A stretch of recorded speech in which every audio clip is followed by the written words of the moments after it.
Welcome back to your channel dear student. आज आपका दिन कैसा रहा? और अब सोने का वक्त आ गया है। ये करीब 9 बजे आपके सामने वीडियो आज फिर, और इसमें जीके का रिवीजन होगा। मोस्ट इम्पॉर्टेंट क्वेश्चन आपको यहाँ पर देखने को मिलेंगे, तो इस वीडियो को लास्ट तक ज़रूर देखिएगा और सभी इंपॉर्टेंट क्वेश्चंस अटेम्प्ट करने की कोशिश कीजिएगा। पहला क्वेश्चन यहाँ पर आपके सामने है कि अरावली पर्वत श्रृंखला किस राज्य में स्थित है। देखिए, धुआंधार प्रैक्टिस करेंगे, आने वाले 10 से 12 दिन तक लगातार आप जुड़े रहेंगे। अरावली पर्वत श्रृंखला किस राज्य में स्थित है? ठीक है, अरावली पर्वत श्रृंखला किस राज्य में स्थित है? तो यहाँ पर ऑप्शन नंबर ए सही होगा, राजस्थान। कुछ बच्चे सोच सकते हैं कि गुजरात, लेकिन देखिए गुजरात क्यों नहीं है, क्योंकि आगे हम बताते हैं, पूरा डिटेल समझ लीजिए। यहाँ से 2-3 प्रश्न आपके एग्जाम में पूछे जाते हैं अरावली पर्वत से। ठीक है, यह पर्वत जो है श्रृंखला, यह पर्वत श्रृंखला राजस्थान के उत्तर से दक्षिण को 2 हिस्से में बांटती है, एक बात। दूसरी बात कि अरावली का सर्वोच्च शिखर, अरावली ऐसे श्रेणी होती है, तो इसका जो सर्वोच्च शिखर है ये वाला, वो सिरोही जिले में गुरु शिखर है, जिसकी ऊंचाई है 1727 मीटर, जो माउंट आबू में है। और अगर बात करें इस अरावली श्रृंखला की, तो इसकी कुल लंबाई गुजरात से लेकर के दिल्ली तक कुल इसकी लंबाई 692 किलोमीटर है। ठीक है, गुजरात से लेकर के दिल्ली तक। और अरावली पर्वत श्रृंखला का लगभग 80% जो भाग है, अरावली पर्वत श्रृंखला का 80% भाग वो है राजस्थान में। इसीलिए यहाँ पर ऑप्शन नंबर ए सही है।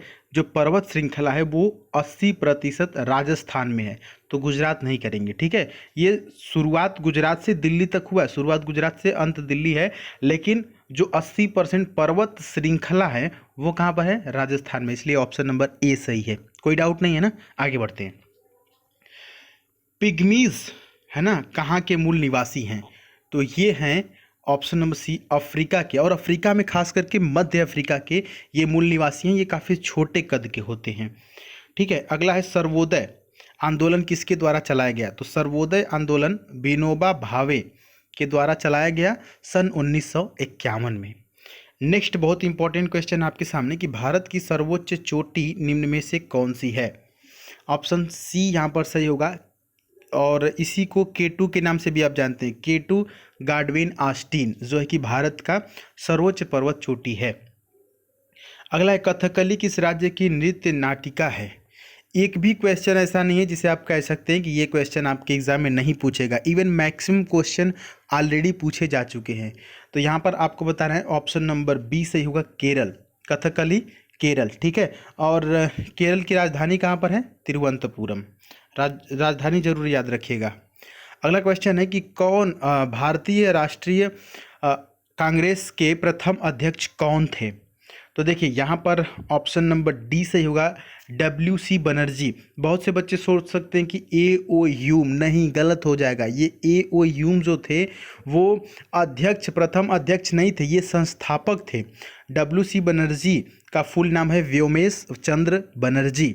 ठीक है, और भारतीय राष्ट्रीय कांग्रेस की स्थापना 28 दिसंबर 1885 में हुई थी, और संस्थापक थे AO ह्यूम। लेकिन यहाँ पर पूछा गया है प्रथम अध्यक्ष, तो वो WC बनर्जी या व्योमेश चंद्र बनर्जी। ठीक है, ऑप्शन डी सही है, कोई डाउट नहीं है। चलिए आगे बढ़ते हैं।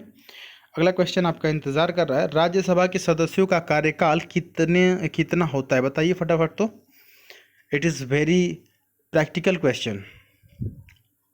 Option number C is right here, 6 वर्ष। देखिए, राज्यसभा में सदस्य 6 साल के लिए चुने जाते हैं। ठीक ना, आगे बढ़ते हैं। भारतीय राज्य की प्रथम महिला राज्यपाल कौन थी? ये क्वेश्चन पूछा जा चुका है डियर स्टूडेंट। जो भी बच्चे एग्जाम दे चुके होंगे 1-2 बार का, उनको पता होगा। भारतीय राज्य की प्रथम महिला राज्यपाल Sarojini Naidu ji. Option number B is right here. Maximum बच्चों को पता भी है, और ये भी पता है कि ये क्वेश्चन पूछा जा चुका है। रिजर्व बैंक ऑफ इंडिया की स्थापना कब हुई थी? ये भी क्वेश्चन पूछा गया है। ऑप्शन नंबर ए, 1 अप्रैल 1935।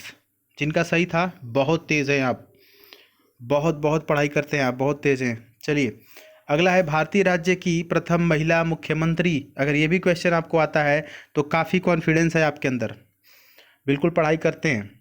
सुचेता कृपलानी, वाह क्या बात है, बिल्कुल सही है। ऑप्शन नंबर ए सही है। अगर आपका सही था तो आप खुशी महसूस कर सकते हैं।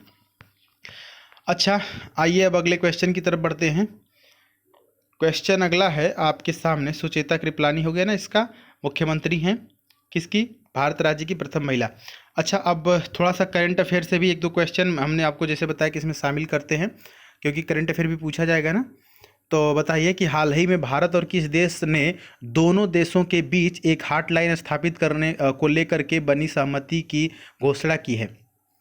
तो यहाँ पर ऑप्शन नंबर बी सही है, चीन। ठीक है, चीन और भारत के बीच एक हॉटलाइन स्थापित करने की बात की गई है।